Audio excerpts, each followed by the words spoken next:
ನಿಮ್ಮ ಹಳೆ ಒಡವೆನ ಅಧಿಕ ಬೆಲೆಗೆ ಮಾರಬೇಕೆ? ಅಟಿಕಾಗೆ ಕಾಲ್ ಮಾಡಿ 8803000300. Attica gold company. ಎನ್ಟಿಎನಿಂದ ಮತ್ತೊಂದು ಮಹಾ ಎಡವಟ್ಟು ಜರುಗೋಗಿದೆ. ನಾಗ್ಪುರ ವಿದ್ಯಾರ್ಥಿಗೆ ಅಬುಧಾಬಿಯಲ್ಲಿ ನೀಟ್ ಎಕ್ಸಾಮ್ ಸೆಂಟರ್ಗೆ ಸಂಬಂಧಪಟ್ಟಂತೆ ಆಗಿರುವಂತ ಗೊಂದಲ ಇದು. ಪಾಸ್ಪೋರ್ಟ್ ಇಲ್ಲದಿರೋ ವಿದೇಶಿ ಕೇಂದ್ರ ನಿಯೋಜನೆ ಮಾಡಿ ಎನ್ಟಿಎ ಮತ್ತೊಂದು ಎಡವಟ್ಟು ಮಾಡಿದೆ.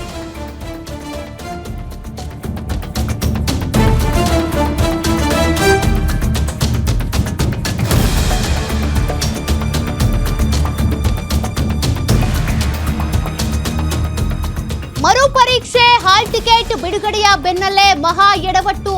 ನಾಗ್ಪುರದ ಅಬ್ದುಲ್ಲಾ ಮೊಹಮ್ಮದ್ ಅಬುಧಾಬಿಯಲ್ಲಿ ಎಕ್ಸಾಮ್ ಬರಿಬೇಕು. ತನಗಿಷ್ಟ ಬಂದ 3 ಸ್ಥಳೀಯ ಜಿಲ್ಲಾ ಕೇಂದ್ರ ಆಯ್ಕೆ ಮಾಡಿಕೊಂಡಿದ್ದ ಈತ ಇದೀಗ 2500 ಕಿಲೋಮೀಟರ್ ದೂರದ ವಿದೇಶಿ ಕೇಂದ್ರ ನೀಡಿರುವುದೇ ಆಘಾತ. ಗ್ಯಾರಂಟಿ ನ್ಯೂಸ್ಗೆ ಎನ್ಎಸ್ಯುಐ ಪ್ರಧಾನ ಕಾರ್ಯದರ್ಶಿ ಧ್ರುವ್ ಜತ್ತಿ ಹೇಳಿಕೆ ಕೊಟ್ಟಿದ್ದಾರೆ.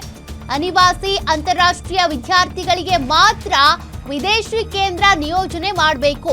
ಇದೀಗ ಸ್ಥಳೀಯ ವಿದ್ಯಾರ್ಥಿಗೆ ವಿದೇಶಿ ಕೇಂದ್ರ ನೀಡಿದ್ದು ಸರಿ ಅಲ್ಲ ಅಂತ ಆಕ್ರೋಶ ವ್ಯಕ್ತಪಡಿಸಿದ್ದಾರೆ. ಅಬುಧಾಬಿ ಕೇಂದ್ರ ಸಿಕ್ತಿದ್ದಂತೆ ಎನ್ಟಿಎ ಸಹಾಯವಾಣಿ ಸಂಪರ್ಕಿಸಿದಂತ ವಿದ್ಯಾರ್ಥಿ ತಪ್ಪು ಸರಿಪಡಿಸಿಕೊಡುವ ಭರವಸೆ ನೀಡಿದ್ರೂ ಕೂಡ ಇನ್ನೂ ಪರೀಕ್ಷಾ ಕೇಂದ್ರ ಬದಲಾಗಿಲ್ಲ.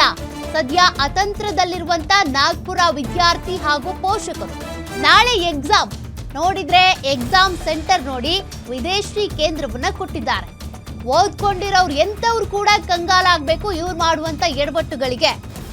ಪ್ರಶ್ನೆ ಪತ್ರಿಕೆಗಳನ್ನ ಏರ್ ಲಿಫ್ಟ್ ಮಾಡ್ತಿದ್ದಾರೆ, ಭಾರಿ ಭದ್ರತೆ ಕೈಗೊಂಡಿದ್ದಾರೆ. ಅದ್ರ ಮಧ್ಯದಲ್ಲಿ ನೋಡಿ ಪರೀಕ್ಷಾ ಕೇಂದ್ರಗಳನ್ನ ನೆಟ್ಟಿಗೆ ಅಲಾಟ್ ಮಾಡೋದಕ್ಕಾಗಿಲ್ಲ ಇವರಿಗೆ. हमको तो पता नहीं है कैसे हुआ, ये तो एजेंसी ही बता सकती है कि ऐसा क्यों हुआ, कैसे क्या उन्होंने हमको अबू धाबी भेजने का सोचे। हमने भंडारा, नागपुर और वर्धा मांगे थे। ये 3 डिस्ट्रिक्ट में से उन्होंने देना चाहिए था, लेकिन उन पता नहीं वो क्यों चाह रहे हैं कि हम अबू धाबी जाए या एग्ज़ाम देना पाए। ऐसी उनकी इच्छा होंगी, इसलिए उन्हें अबू धाबी सेंटर दे दी। पिछली बार भी उसने एग्ज़ाम दिया था, उस बारे में क्या बताएंगे, कैसा एग्ज़ाम हुआ था और कौन सा सेंटर मिला था? पिछले बार जो एग्ज़ाम दिया था उसमें नागपुर के सरस्वती विद्यालय में उसका सेंटर मिला था। उसका पेपर बहुत अच्छा हुआ था। सर, अभी जो चॉइस जो रहते हैं सेंटर्स के, उसमें क्या आपके तरफ से कुछ गड़बड़ी हुई थी या कौन से सेंटर आपने चूज़ किया? नहीं, हमारे से कोई गड़बड़ नहीं है, क्योंकि हमने मेल आईडी जो उन्होंने मांगा है उसके अंदर भी हमने उनको जो फॉर्म भरा था उसके भी स्क्रीनशॉट भेजे।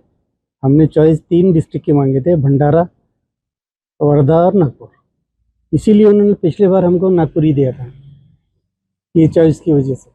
अगर पहले भी हम अगर विदेश की कोई चॉइस रखते हो सकता हो पिछले वो दे देते थे, लेकिन हमने तो कोई ऐसी चॉइस रखा ही नहीं।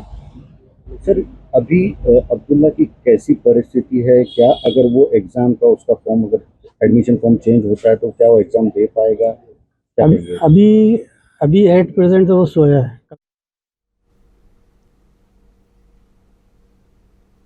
ಮತ್ತಷ್ಟು ಡೀಟೇಲ್ಸ್ ಕೊಡ್ತಾರೆ ನಮ್ಮ metro bureau head Ullas. NEET ಪರೀಕ್ಷೆಯನ್ನ ನೀಟಾಗಿ ಮಾಡ್ತೀವಿ ಅಂತ ಎಷ್ಟೆಲ್ಲ ಭದ್ರತೆ ಕೈಗೊಂಡಿದ್ದಾರೆ, ಆದ್ರೀಗ ಎಕ್ಸಾಮ್ ಸೆಂಟರ್ನಲ್ಲೇ ಎಡವಟ್ಟಾಗಿದೆ, ನೆಟ್ಟಿಗೆ ಅಲಾಟ್ ಮಾಡಿಲ್ಲ. ಈಗ ಇದನ್ನ ಹೇಗೆ ಬದಲಾವಣೆ ಮಾಡ್ಕೊಳ್ತಾರೆ?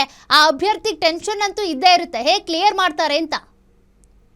ಸೌಖ್ಯ, ಸಾಮಾನ್ಯವಾಗಿ ನೀಟ್ ಪರೀಕ್ಷೆ ಬರೆಯುವಂತಹ ವಿದ್ಯಾರ್ಥಿಗಳನ್ನ ಅಂದ್ರೆ ಅನಿವಾಸಿ ಭಾರತೀಯರು ಅಂದ್ರೆ NRIಗಳಿಗೆ ಮತ್ತೆ ವಿದೇಶಿಯ ವಿದ್ಯಾರ್ಥಿಗಳಿಗೆ ಮಾತ್ರ ಬೇರೆ ಅಂದ್ರೆ ದೇಶವನ್ನು ಹೊರತುಪಡಿಸಿ ಉಳಿದ ಬೇರೆ ದೇಶಗಳಲ್ಲಿ ಪರೀಕ್ಷಾ ಸೆಂಟರ್ ಗಳನ್ನ ಕೊಡುವಂತಹದ್ದು ಈ ಹಿಂದೆಯಿಂದಲೂ ಕೂಡ ನಡ್ಕೊಂಡು ಬರ್ತಾ ಇರುವಂತಹ ಪದ್ಧತಿ. ಆದ್ರೆ ಈಗ NAT ಏನಿದೆ ಅದು ನಾಗ್ಪುರದಲ್ಲಿರುವಂತಹ ಒಬ್ಬ ವಿದ್ಯಾರ್ಥಿಗೆ ಸುಮಾರು 2500 ಕಿಲೋಮೀಟರ್ ದೂರದಲ್ಲಿರುವಂತಹ ಅಬುಧಾಬಿಯ ಒಂದು ಶಾಲೆಯಲ್ಲಿ ಪರೀಕ್ಷಾ ಕೇಂದ್ರವನ್ನ ಕೊಟ್ಟಿರುವಂತದ್ದು. ನಿಜವಾಗ್ಲೂ ಕೂಡ ಇಲ್ಲಿ NTA ಅಧಿಕಾರಿಗಳ ಆ ಒಂದು ನ್ಯಾಷನಲ್ ಅರ್ಹತಾ ಪರೀಕ್ಷೆ ಪ್ರಾಧಿಕಾರ ಏನಿದೆ ಅದು ಯಾವ ರೀತಿಯಾದಂತಹ ಒಂದು ಎಡವಟ್ಟನ್ನ ಮಾಡ್ಕೊಂಡಿದೆ ಅನ್ನುವಂಥದ್ದು ಸ್ಪಷ್ಟವಾಗಿ ಗೊತ್ತಾಗ್ತಾ ಇದೆ. ಒಂದ್ ಕಡೆ ನೀಟ್ ಎಕ್ಸಾಮ್ ಅನ್ನ ನಡೆಸಬೇಕಾದಂತಹ NTAನೇ ಪ್ರಶ್ನೆ ಪತ್ರಿಕೆಗಳನ್ನ ಲೀಕ್ ಮಾಡುವಂತ ಕೆಲಸ ಮಾಡ್ತು. ಸೊ ಹೀಗಾಗಿ ಕೇಂದ್ರ ಸರ್ಕಾರ ಇದೇ ಮೊದಲ ಬಾರಿಗೆ ಭಾರತೀಯ ಯೋಧರನ್ನ ಬಳಕೆ ಮಾಡಿಕೊಂಡು ಭಾರತೀಯ ಯುದ್ಧ ವಿಮಾನಗಳನ್ನ ಬಳಕೊಂಡು ಹೆಲಿಕಾಪ್ಟರ್ಗಳನ್ನ ಬಳಕೆ ಮಾಡಿಕೊಂಡು ಕ್ವಶನ್ ಪೇಪರ್ಸ್ ಅನ್ನ ಪರೀಕ್ಷಾ ಕೇಂದ್ರಗಳಿಗೆ ರವಾನೆ ಮಾಡುವಂತ ಕೆಲಸ ಆಗಿದೆ. ಒಂದ್ ಕಡೆ ಎಕ್ಸಾಮ್ ಅಲ್ಲಿ ಯಾವುದೇ ರೀತಿಯಾದಂತಹ ಸಮಸ್ಯೆ ಆಗ್ಬಾರ್ದು ಅನ್ನುವಂತ ನಿಟ್ಟಿನಲ್ಲಿ ಅಗತ್ಯ ಭದ್ರತಾ ಕ್ರಮಗಳನ್ನ ಕೈಗೊಳ್ತಾ ಇದೆ. ಮತ್ತೊಂದ್ ಕಡೆ ಪರೀಕ್ಷೆಯನ್ನ ನೀಟಾಗಿ ನಡೆಸಬೇಕಾದಂತಹ ಪ್ರಾಧಿಕಾರನೇ ಈ ರೀತಿಯಾದಂತಹ ಒಂದು ಎಡವಟ್ಟನ್ನ ಮಾಡ್ಕೊಂಡಿದೆ ಅನ್ನುವಂಥದ್ದು ಇಲ್ಲಿ ನಿಜವಾಗ್ಲೂ ಚರ್ಚೆಗೆ ಗ್ರಾಸ ಆಗಿರುವಂತದ್ದು. 14ನೇ ತಾರೀಕು ಬಿಡುಗಡೆ ಆದಂತಹ ಹಾಲ್ ಟಿಕೆಟ್ ನಲ್ಲಿ ನಾಗ್ಪುರದ ಒಬ್ಬ ವಿದ್ಯಾರ್ಥಿಗೆ 2,500 ಕಿಲೋಮೀಟರ್ ದೂರದಲ್ಲಿ ಒಂದು ಪರೀಕ್ಷಾ ಸೆಂಟರ್ ನ ನಿಯೋಜನೆ ಮಾಡಿದ್ದಾರೆ ಅನ್ನುವಂಥದ್ದು ಗೊತ್ತಾಗುತ್ತೆ. ಸೊ ತಕ್ಷಣನೇ ವಿದ್ಯಾರ್ಥಿ ಮತ್ತೆ ವಿದ್ಯಾರ್ಥಿಯ ಪೋಷಕರು NTA ಅಲ್ಲಿ ಅಧಿಕಾರಿಗಳನ್ನ ಮನವಿ ಮಾಡಿ ಈ ರೀತಿಯಾದಂತಹ ಒಂದು ಎಡವಟ್ಟಾಗಿದೆ ಅಂತ ಹೇಳಿ ಅವರಿಗೆ ಮನವರಿಕೆ ಮಾಡಿಕೊಡುವಂತ ಕೆಲಸವನ್ನ ಮಾಡ್ತಾರೆ. ಆದ್ರೆ ನಾಳೆ ಎಕ್ಸಾಮ್ ಇದೆ, ಇದುವರೆಗೂ ಕೂಡ ಆ ಒಬ್ಬ ವಿದ್ಯಾರ್ಥಿಯ ಪರೀಕ್ಷಾ ಕೇಂದ್ರವನ್ನ ಬದಲಾವಣೆ ಮಾಡುವಂತ ಕೆಲಸವನ್ನ ಅಧಿಕಾರಿಗಳು ಅಥವಾ ಸಿಬ್ಬಂದಿ ಮಾಡಿಲ್ಲ, ಪರೀಕ್ಷೆ ನಡೆಸಬೇಕಾದಂತ ಪ್ರಾಧಿಕಾರ ಮಾಡಿಲ್ಲ ಅನ್ನುವಂಥದ್ದು ಈಗ ಸದ್ಯಕ್ಕೆ ತಿಳಿದು ಬರ್ತಾ ಇರುವಂತದ್ದು. ಸೊ ಈಗ ಆ ವಿದ್ಯಾರ್ಥಿ ಕೂಡ ಅತಂತ್ರನಾಗಿ ಮೊದಲು ಬರೆದಂತ ಪರೀಕ್ಷೆಯಲ್ಲಿ ನೀಟಾಗಿ ಪರೀಕ್ಷೆಯನ್ನ ಬರೆದಂತಹ ವಿದ್ಯಾರ್ಥಿಗೀಗ ಅಧಿಕಾರಿಗಳು ಮಾಡಿರುವಂತಹ ಎಡವಟ್ಟಿನಿಂದಾಗಿ ಮತ್ತೊಮ್ಮೆ ಪರೀಕ್ಷೆಯನ್ನ ತಪ್ಪಿಸಿಕೊಳ್ಬೇಕಾದಂತ ಒಂದು ಅನಿವಾರ್ಯತೆ ಇದೆ. ಸೊ ಈಗಲೂ ಕೂಡ ಕಾಲ ಮಿಂಚಿಲ್ಲ. NTA ಪರೀಕ್ಷಾ ಅರ್ಹತಾ ಪ್ರಾಧಿಕಾರ ಏನಿದೆ ಅದು ಯಾವ ರೀತಿಯಾದಂತಹ ವಿದ್ಯಾರ್ಥಿಗೆ ಪರ್ಯಾಯ ವ್ಯವಸ್ಥೆಯನ್ನ ಮಾಡ್ಕೊಡುತ್ತೆ. ಯಾಕಂದ್ರೆ ಆ ವಿದ್ಯಾರ್ಥಿ ಬಳಿ ಈಗ ಪಾಸ್ಪೋರ್ಟ್ ಕೂಡ ಇಲ್ಲ.